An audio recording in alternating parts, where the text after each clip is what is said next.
শাহিন। সারিকা, পাবনায় বর্তমানে যে শীতের পরিস্থিতি বলা যায় যে অনেকটাই শীত কমে এসেছে, অর্থাৎ তাপমাত্রা গত কয়েকদিন ধরে কিছুটা বেড়েছে।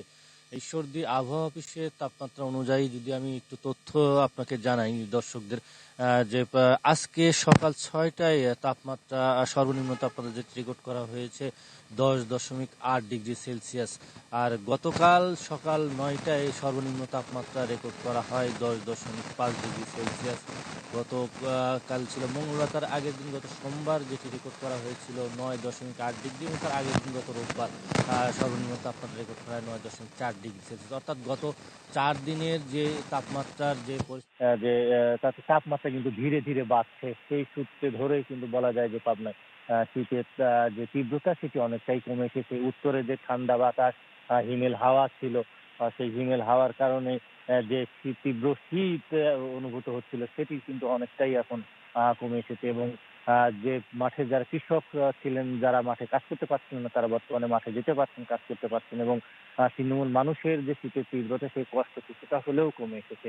এবং এই কারণে বলা যায় যে গত কয়েকদিন আগে যে তাপমাত্রা, সর্বনিম্ন তাপমাত্রা 7 ডিগ্রি ঘরে নেমে এসেছিল, সেটি কিন্তু এখন ধীরে ধীরে তাপমাত্রা পারদ হয়ে উঠছে এবং শীতের তীব্রতা পাবনায় কমছে।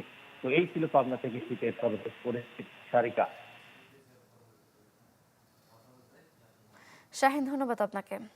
নীলফামারী থেকে আছেন রায়হান সুবক্তকিন। রায়হান। সারিকা, আমরা পাবনার যেরকম খবর শুনছিলাম যে পাবনার শীতের প্রকোপ খানিকটা কমেছে, আসলে উত্তরবঙ্গের পরিস্থিতি সেরকমটা নয়। শীত আসলে এখানে ক্লাইমেট চেঞ্জের কারণে শীতের প্রকৃতি আসলে পাল্টে গেছে।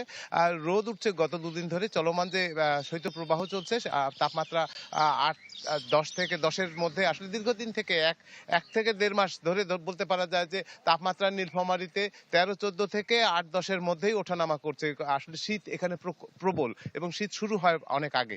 শীতের যে প্রকৃতিটা এখানে যে এবার যেটা খুবই তীব্র একটা আকার ধারণ করেছে, যে দিনের তাপমাত্রার তুলনায়, অর্থাৎ সর্বনিম্ন তাপমাত্রা এবং সর্বোচ্চ তাপমাত্রার কিন্তু একটা ফারাক থাকছে। গত দুদিন ধরে রোদ উঠছে, এবং রোদের কারণে দিনের বেলা অনেক তাপ থাকলে সকাল এবং সন্ধ্যায় কিন্তু অনেক বেশি শীত পড়ছে। তো এর একটা প্রভাব পড়েছে জনজীবনে, জনস্বাস্থ্যের উপরে মারাত্মক একটা প্রভাব পড়েছে। আমরা হাসপাতালগুলোতে, আমরা এই মুহূর্তে দাঁড়িয়ে রয়েছি নীলফামারী ডোমারের যে 50 শয্যা হাসপাতাল রয়েছে, এখানে এসে দেখছি যে এখানে প্রতিদিন চিকিৎসকরা বলছে যে এখানে প্রতিদিন 70 থেকে 80 জন ডায়রিয়া, বিশেষত শিশুরা ডায়রিয়ায় আক্রান্ত হচ্ছে এই শীতের কামড়ে। তাদের পিতামাতাদের প্রতি চিকিৎসকদের যে পরামর্শ সেটি হচ্ছে যে শিশুদেরকে এই অবস্থায় কখনোই বাইরে নিয়ে আসবেন না। বালিও এই মুহূর্তে একটা শীতের শুষ্কতার কারণে একটা বড় উপসর্গ হয়ে দেখা দিয়েছে। ধুলাবালির কারণে কিন্তু বয়স্করা যারা রয়েছে অ্যাজমা এবং শ্বাসকষ্টে ভুগতেছে, এবং এর পাশাপাশি বয়স্কদের কিন্তু নিউমোনিয়া হওয়ার একটা প্রকোপ এখানে দেখা দিয়েছে। আমরা এই হাসপাতাল সহ অন্যান্য যে 6টি উপজেলা রয়েছে, উপজেলা হাসপাতালগুলো, নীলফামারীর সদর হাসপাতাল, সেখানে খোঁজ নিয়েছি, দেখছি যে জেলায় কিন্তু প্রতিদিন 600 থেকে 650 রোগী ভর্তি হচ্ছে এই শুধুমাত্র শীত ঠান্ডাজনিত কারণে। এবং এটা থেকে বাঁচবার উপায় হচ্ছে যে নিজে সতর্ক থাকা, বাইরে না বেরোনো, মাস্ক পরে বেরোনো। এই ছিল নীলফামারীর ঠান্ডাজনিত রোগের খবর। সারিকা। রায়হান, ধন্যবাদ আপনাকে। দর্শক, পাবনা এবং নীলফামারী থেকে শীত পরিস্থিতির খবর জানছিলাম।